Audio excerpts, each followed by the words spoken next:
Halo Nikas, kembali lagi bersama Mr. Renal. Semangat baru, sehat, sportif, dan penuh semangat.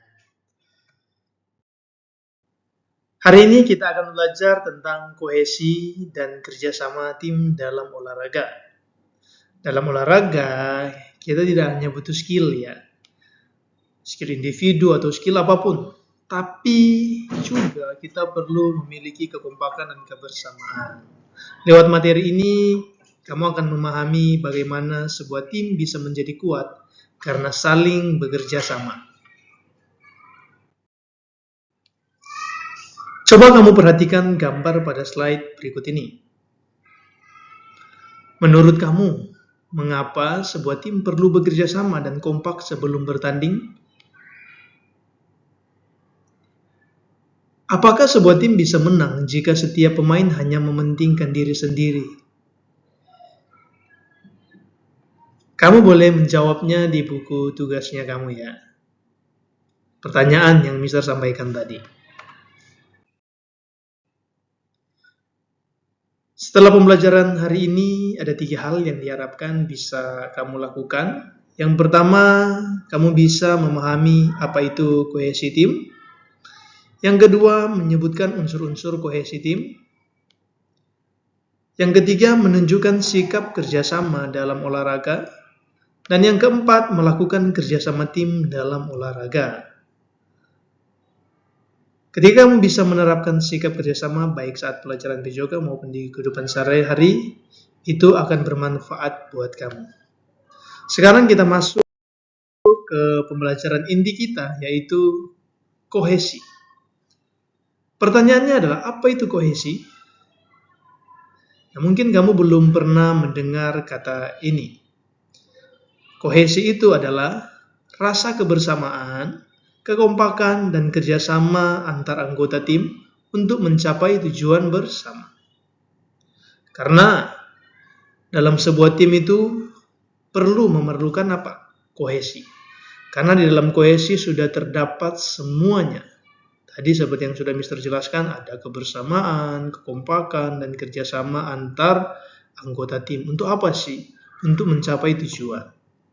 Karena dalam kelompok dan dalam sebuah tim pasti memerlukan kerjasama untuk mencapai tujuan.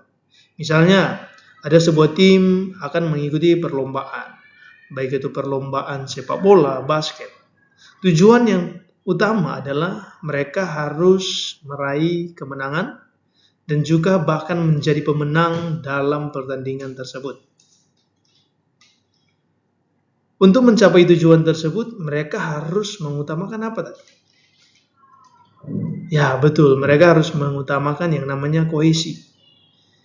Itu sangat penting karena tanpa adanya kohesi, tujuan tidak akan tercapai. Bahkan ketika dalam pertandingan, tidak akan mendapatkan kemenangan demi kemenangan, sehingga tidak akan mendapat juara kalau kita tidak memiliki kohesi. Sekarang ada unsur-unsur dalam kohesi. Yang pertama, identitas tim. Yang kedua, tujuan bersama. Yang ketiga, peran setiap anggota. Yang keempat, komunikasi. Dan yang kelima adalah kepercayaan. Identitas tim artinya merasa bangga menjadi bagian dari tim. Ada beberapa orang yang tidak bisa menjadi bagian dalam tim karena pengen menjadi lebih dominan atau pengen menjadi lebih yang terbaik daripada yang lain. Dalam hal ini, dia tidak memiliki identitas dia dalam tim. Karena identitas sebuah tim harus setiap anggota memiliki rasa bangga sehingga menjadi bagian dari tim tersebut. Terus kedua tadi, tujuan bersama. Artinya semua anggota tahu apa yang ingin dicapai. Kalau dalam pertandingan, yang ingin dicapai adalah kemenangan. Bahkan sampai juara. Yang ketiga, peran setiap anggota. Nah, setiap anggota itu memiliki peran masing-masing Tidak semua anggota memiliki peran yang sama. Karena kalau semua anggota memiliki peran yang sama, maka tujuan tidak akan tercapai. Karena apa? Dalam setiap tim, dan bahkan dalam sebuah pertandingan, dan dalam sebuah posisi, semua memiliki peran masing-masing. Tidak boleh memiliki peran yang sama. Selanjutnya, keempat, yaitu komunikasi. Artinya, saling berbicara dengan baik. Tidak boleh sombong, tidak boleh menjelekkan, tidak boleh menyepelekan teman atau anggota tim yang ada. Karena komunikasi yang buruk akan mempengaruhi sebuah tim sehingga tim tersebut tidak akan berkembang, bahkan tim tersebut tidak akan mencapai tujuannya. Dan yang terakhir adalah kepercayaan. Ini sangat penting karena kenapa? Kepercayaan itu adalah tingkat tertinggi menurut Mister dalam sebuah tim. Ketika kamu percaya dengan kemampuan teman yang lain, artinya kamu mampu mempercayakan kekuatan yang dimiliki oleh teman kamu. Sehingga tujuan kalian dalam kerjasama tim akan tercapai. Selanjutnya, tahapan pembentukan tim. Yang pertama adalah forming. Forming artinya apa? Forming artinya saat tim baru dibentuk. Karena semua tim, semua di awal dari pembentukan tim. Dipilih anggotanya siapa, ketuanya siapa, bahkan pelatihnya juga siapa. Lalu setelah tahap forming, kita masuk ke tahap storming. Storming artinya muncul perbedaan dan konflik. Di dalam tim pasti ada macam-macam perbedaan.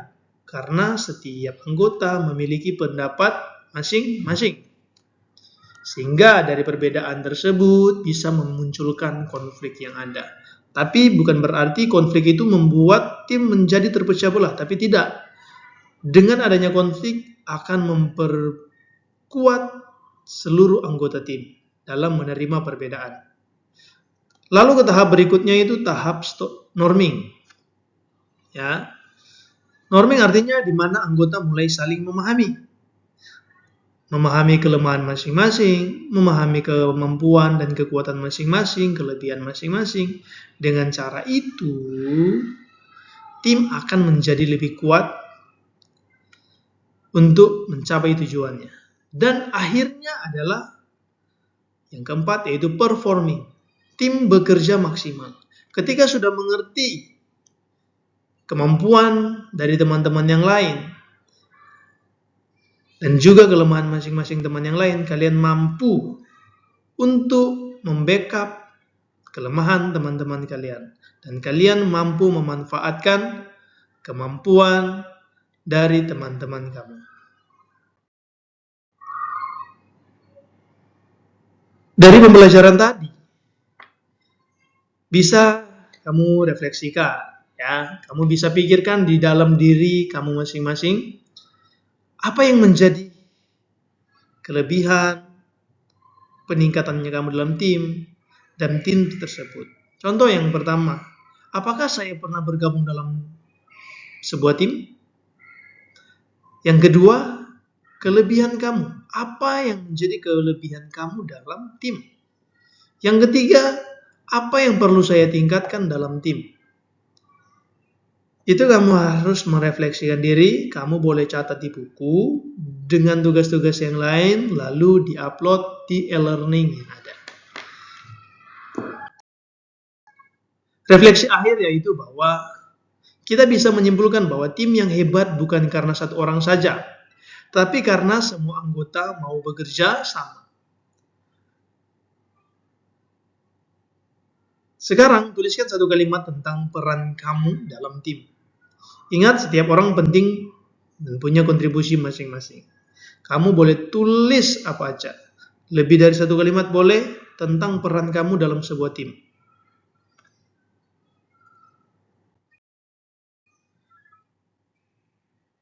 Sekian pembelajaran kita hari ini.